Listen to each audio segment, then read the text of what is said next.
আসসালামু আলাইকুম। আশা করছি সবাই ভালো আছেন। আমন্ত্রণ জানাচ্ছি নতুন আরও একটি রেসিপি দেখার জন্য। আজকে লইট্টা শুটকি দিয়ে ডাটা রান্না করে দেখাবো। আশা করছি আপনাদের কাছে ভালো লাগবে। রেসিপিটা ভালো লাগলে ভিডিওটাতে লাইক দিয়ে চ্যানেলটা সাবস্ক্রাইব করে রাখতে পারেন। যারা আমার ভিডিওটা প্রথম দেখছেন আমার চ্যানেলটা সাবস্ক্রাইব করে পাশে থাকা বেল বাটনটি অল ক্লিক করে দিবেন। এতে করে নতুন কোনো ভিডিও ছাড়লে সবার আগে দেখে নিতে পারবেন। লইট্টা শুটকি দিয়ে ডাটা রান্না করার জন্য প্রথমে মাছগুলোকে ভেজে নিতে হবে। কড়াইয়ে পরিমাণ মতো তেল দিয়ে নিয়েছি, এবার মাছগুলোকে দিয়ে ভেজে নিব। লইট্টা শুটকিগুলো আমি আগে থেকেই কেটে বেছে তারপরে গরম পানি দিয়ে কয়েকবার ধুয়ে তারপরে পরিষ্কার করে নিয়েছি। এবার মাছগুলোকে তেলের মাঝে কিছুক্ষণ ভেজে নিব।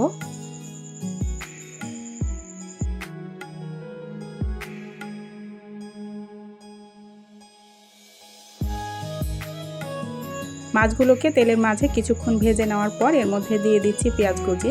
পেঁয়াজটাকে মাছের সঙ্গে কিছুক্ষণ ভেজে নিব, এতে করে পেঁয়াজ ভাজাও হবে আর মাছটাও ভাজা হয়ে যাবে। পেঁয়াজগুলো ভেজে নিয়েছি, এবার এর মধ্যে দিয়ে দিচ্ছি বেশ কিছুটা পানি। এর মধ্যে মশলা দিয়ে দিব। দিয়ে দিচ্ছি আদা রসুন বাটা, হলুদের গুঁড়া, শুকনো মরিচ গুঁড়া, স্বাদ মতো লবণ দিয়ে দিচ্ছি। এবার ভালো করে নেড়ে চেড়ে মশলাটাকে কষিয়ে নিতে হবে। মশলাটা কষানোর সময় একটু বেশি করে পানি দিয়ে তারপর মশলাটা কষিয়ে নেবেন। এতে করে মাছটা সিদ্ধ হয়ে যাবে আর মশলাটাও কষানো হয়ে যাবে।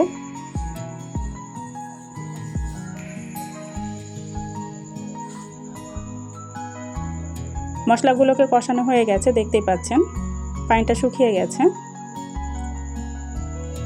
এইভাবে মশলাটা কষিয়ে নিতে হবে যেন উপর থেকে তেল ভেসে ওঠে।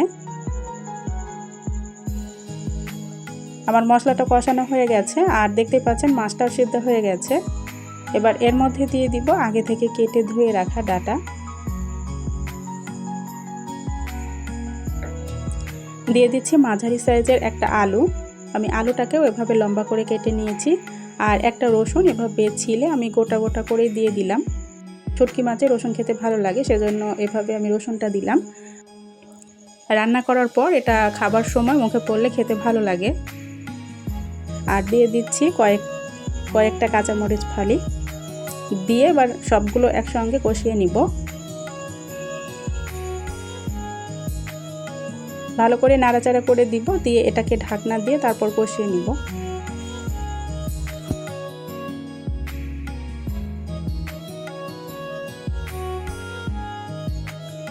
ঢাকনা তুলে মাঝে মাঝে একবার নেড়ে চেড়ে দিতে হবে।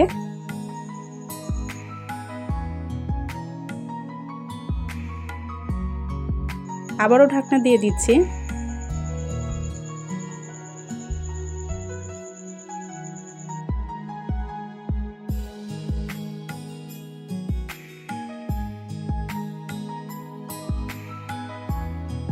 এভাবে ডাটা দিয়ে লইট্টা শুটকিটা একবার রান্না করে দেখতে পারেন, ভীষণ ভালো লাগে দুপুরে গরম ভাতের সঙ্গে খেতে।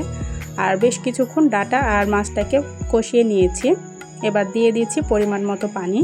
পানিটা দিয়ে ভালো করে নেড়ে চেড়ে ঢাকনা দিয়ে রান্না করে নিব পানিটা শুকিয়ে যাওয়া পর্যন্ত।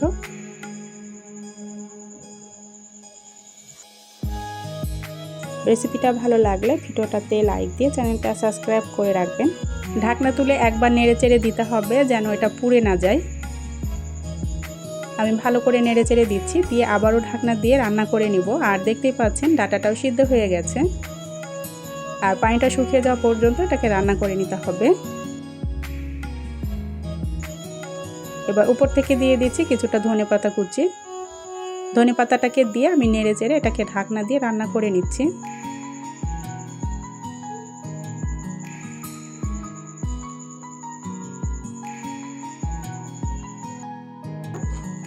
ঝোলটা মোটামুটি শুকিয়ে গেছে আর বাকি যেটা আছে এটাকে নাড়াচাড়া করে আমি কিছুক্ষণ জাল করে নিচ্ছি। আর দেখতেই পাচ্ছেন ঠিক এইরকম মাখা মাখা রেখে এটাকে নামিয়ে নিতে হবে। আর এভাবে একবার ডাটা দিয়ে লইট্টা শুটকিটা রান্না করে দেখতে পারেন। এটা দুপুরে গরম ভাতের সঙ্গে ভীষণ ভালো লাগে। আশা করছি আমার আজকের এই সহজ রেসিপিটা আপনাদের কাছে ভালো লেগেছে। আর রেসিপি ভালো লাগলে ভিডিওটাতে লাইক দিয়ে চ্যানেলটা সাবস্ক্রাইব করে রাখতে পারেন। আজ এই পর্যন্তই। আল্লাহ হাফেজ।